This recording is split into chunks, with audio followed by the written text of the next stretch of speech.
Magandang araw mga kasari-sari. Ito na naman ang inyong palawin, yung tindera si Ate Tintin. At syempre may chichismis ako sa inyo. Gawain nyo rin ba ito? Yung alin?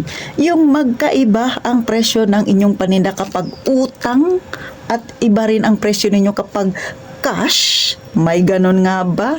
O sa lahat ng mga mag-uumpisa ng kanilang tindahan, magandang pag-usapan ito at sana makakuha kayo ng idea. Syempre, bago natin umpisa ng ating chismisan, huwag mong kalimutan mag-subscribe ka na sa palawin ng tindera. At pakilike na rin ang aking video, mga kasari, kung may idea kang nakuha. At pakishare rin kung hindi kayo busy, please naman.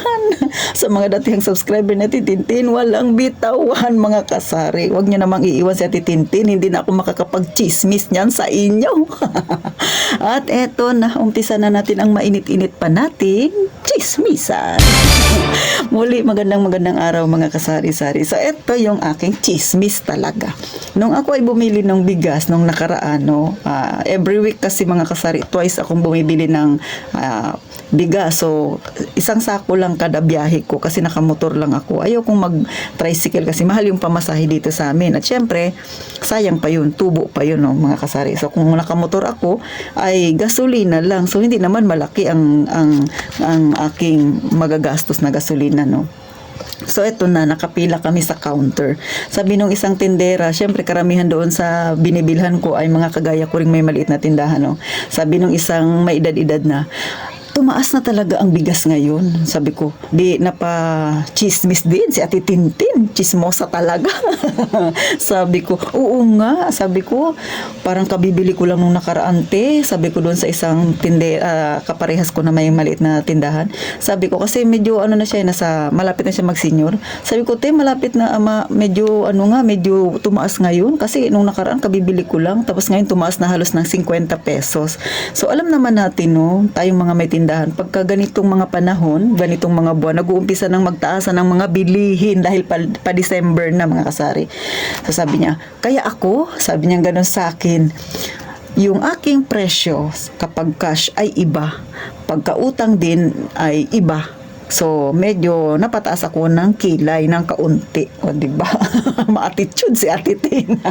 Sabi ko, bakit naman te? Sabi niya, kasi matagal matagal yung magbayad. So, pending yung puhunan. Sabi ko, ganun ba? Sabi niya, eto, bigas na to, Hasmin, pag cash, 55. Pagka utang, 60. So, may additional siyang 5 pesos pagka utang. So, hindi na ako umimik. So, natapos yung aming usapin doon, mga kasari. Pero ito, kayo tatanungin ko, tama ba yung ganong style, mga kasari? Yung iba yung presyo mo pagka utang, iba rin yung presyo mo pagka cash. So, syempre, hindi ko naman sasaguting mali yun kasi tayong mga tindera, may kanya-kanya tayong diskarte sa ating pagbebenta sa ating tindahan. Pero para sa akin para sa akin, no, ay hindi ko siya ginagawa sa aking customer. Bagamat bago siya sa aking pandinig, mga kasari, yung ganong style. Pero medyo may hearsay na ako, kaya lang hindi ko akalain na totoo pala yung may ganon pala talaga, na iba yung presyo ng benta pagka cash at iba rin yung price pagka utang. So sa akin kasi hindi ko siya ginagawa sa aking customer. Gaya ng sabi ko, mga kasari, no, mas mainam talaga sa tindahan, walang utang. Pero hindi talaga maiiwasan. May mga customer talaga tayo na hindi naman siguro talaga gusto na mangutang, pero napipilitan kasi nga kapos. Since sa'yo bumibili, medyo magaan na yung loob niya sa'yo, so nasi-share niya siguro yung ilang mga problema, o diba, hindi maiwasan. So minsan, wala na siyang ibang malapitan kundi sa atin. So ako naman ay noon talaga marami ako ring pautang. Hindi naman marami, pero ngayon may pautang ako, pero iilan lang, no, 3 lang sila, bagamat yung isa ay matagal din siyang magbayad kasi every 15 days, mga kasari. Pero eto naman yung side ni Ate Tintin, kaya hindi ko ginagawa. Kung ano yung presyo ko nung cash, pag binibenta ko siya, ganun din siya sa utang. Kasi para sa akin, kaya nangungutang yung isang tao na matino magbayad, kaya pinagdiinan kong matino magbayad. Ibig sabihin, may mga tao talagang ayaw sana mangutang pero walang choice, pero okay naman magbayad. So, gipit na nga, gikipitin ko pa ba?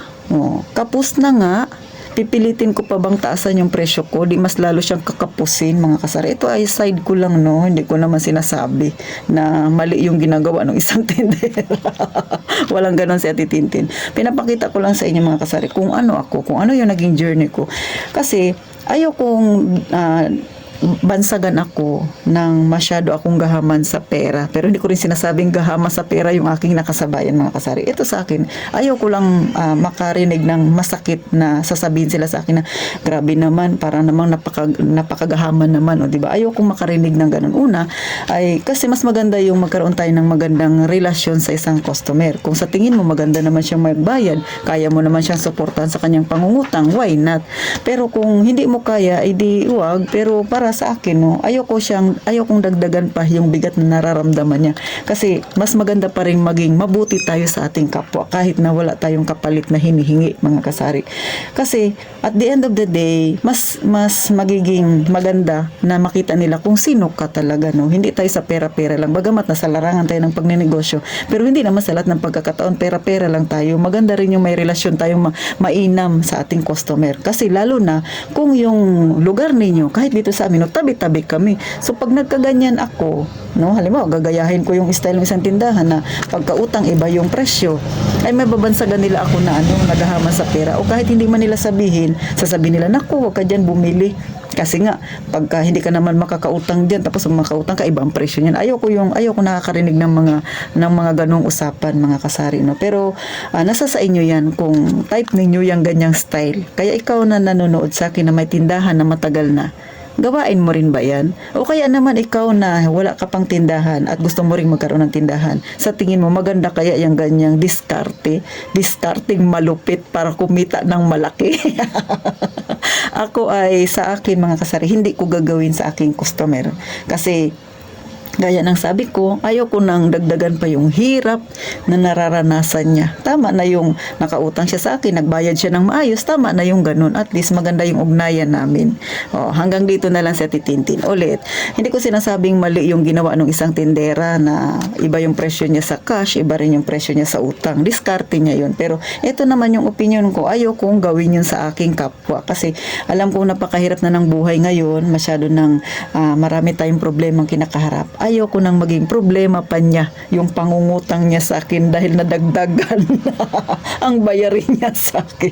So paano, hanggang dito na lang sa Titintin. Sana makita tayo sa susunod na vlog, mga kasari. At gaya nga ng palagi kong sinasabi, mag-iingat tayong palagi, mga kasari.